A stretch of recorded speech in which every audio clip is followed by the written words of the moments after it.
know about that. Of Really? course, Pelosi's at the end of her career, and so she's just had a thing about Trump for a while. But even the young Democrats, like we've been talking to death the subject of Mamdani, but he just focuses on Trump all the time. When he had Letitia James come in for one of his campaign events, all they were talking about was Donald Trump, and then he'd throw out some gifts at people. So I think even young people are still into the Trump phenomenon, milking that for all it's worth. Yes and no. I see what you're saying, and that was certainly real. And there could be lingering aspects of it. But you know what? It gets old. It gets tired. I was talking to somebody close to the Cuomo campaign about the tweet from Donald Trump last night, basically saying you must vote for Andrew Cuomo because that's the only viable option. And they were asking me, did I think that it was going to help or hurt? Mm-hmm. I think in this city, because of the mix of the people that you have here and the supporters of Mamdani, it could potentially hurt because people are so polarized. But generally, across America, for example, I don't think that it would hurt. I think people would look at the president's comments and say, okay, these are your choices. You make the best choice that you possibly can.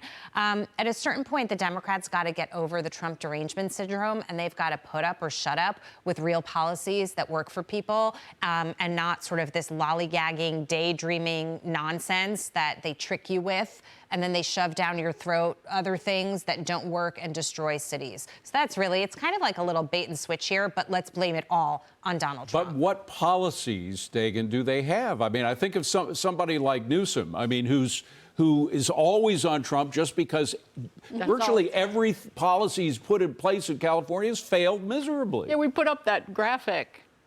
Chevron left California, is going to Texas. Nancy Pelosi, bless your heart. Oh, dear. She's so pitiful. President Trump, this thing. Oh, yeah. Forgot about that. He won again.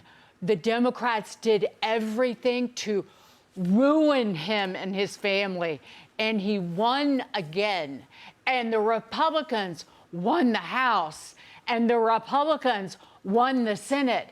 And that's the best line that she can come up with, that he's the worst thing on the face of the earth. Yeah, not childhood cancer or Putin, but Trump. Mm-hmm. She's pitiful. And I am enjoying every absolute minute of it, because she has to live with that. Mm-hmm. She has to stew in it every single day. And I just find that more delicious than a dozen hot donuts from Krispy Kreme. Or nachos Del Grande from Taco Bell. Dagan. Two quotes come to mind, David. In life as in sports, the boos come from the cheap seats. She's sitting in the back in the bleachers, booing someone who's doing a job that she could never do.